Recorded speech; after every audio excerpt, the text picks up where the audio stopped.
There are indications that the North is planning to foist its preferred presidential candidates of Southern extraction on the two main political parties if the region's bid to retain power beyond 2023 fails.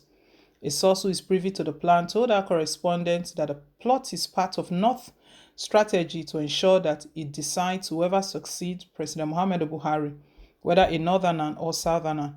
The plan, he further revealed, is aimed at ensuring that whoever emerges as the next president protects the interests of the North post 2023. New Telegraph gathered that to actualize the plan, some northern political leaders have already been constituted into think tanks to shop for what was described as credible candidates of from both the ruling All Progressive Congress APC and the People's Democratic Party PDP.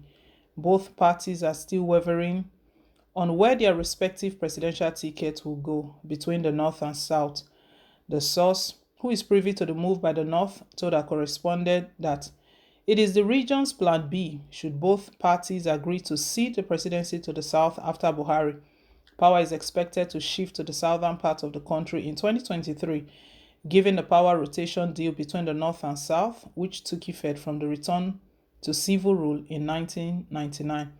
But indications are that the battle for the presidency may go beyond a North and South affair if emerging developments in the party polity are anything to go by. Some northern political leaders are insisting that their region should hold on to power after Buhari's second term.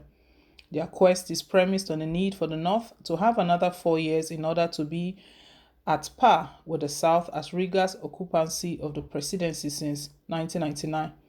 The present democratic dispensation will be 24 years old by 2023, and the power rotation arrangement, though not constitutional, has seen the South had the presidency for 13 years through Chief Olusegun Obasanjo Southwest 1999 to 2007 and Dr. Goodluck Jonathan South 2010 to 2015.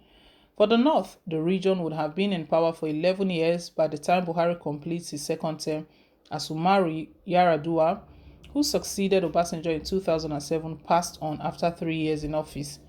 Besides the zoning debate, some other northern leaders are insisting on abandonment of the power rotation arrangement, not only for the office of the president, but for the political offices as currently obtainable in the country.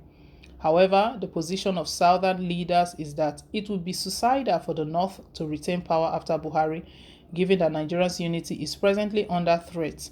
Irrespective of political divide, most political leaders in the South are of the view that the nation risks civil and constitutional crisis, which may aggravate issues on ground if zoning of the presidency is abandoned. Perhaps the zoning debate also explains why the two leading political parties have refrained from declaring which of the country's political divides will get their respective tickets for the 2023 presidential election, as well as the waiting game being played by the various presidential hopeful.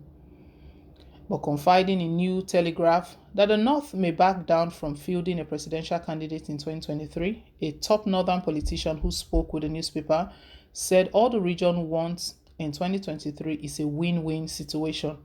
He also disclosed that decision makers in the region are already looking at some politicians of southern extraction as possible presidential candidates who the North will in turn extract commitment from to ensure protection of the region's interests after Buhari.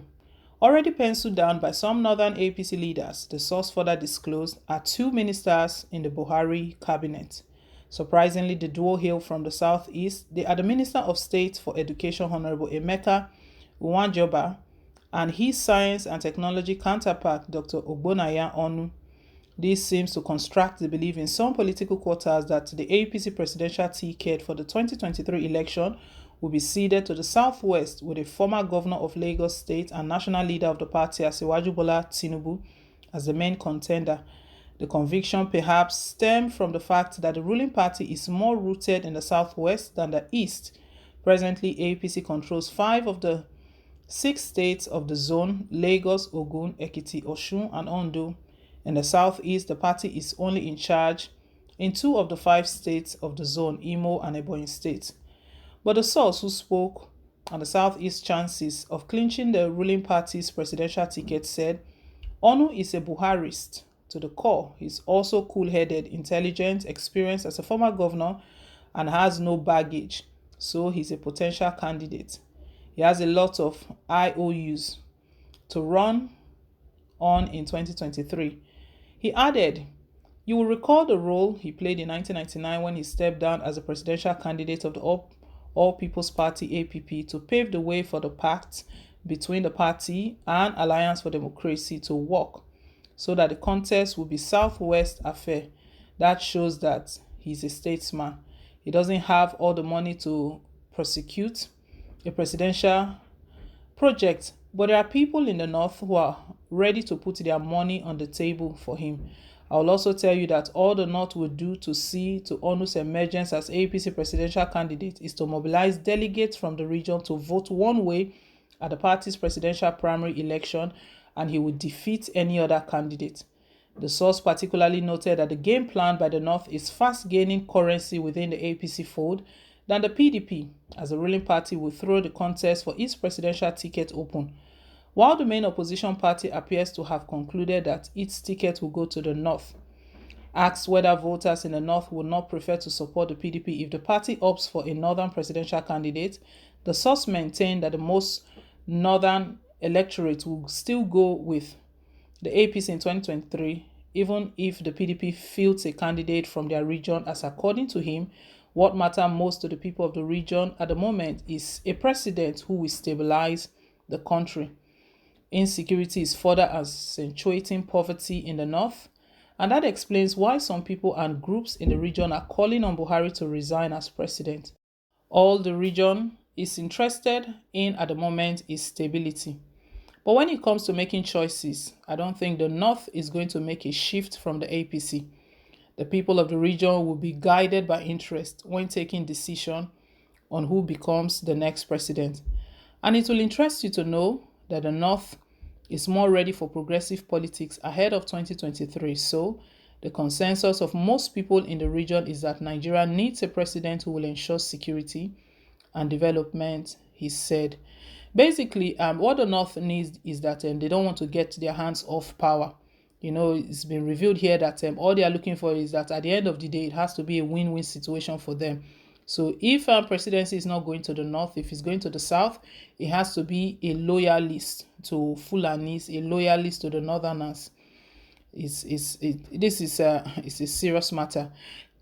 Well, guys, let's hear your own thought down below in the comment section. Thank you once again for staying tuned.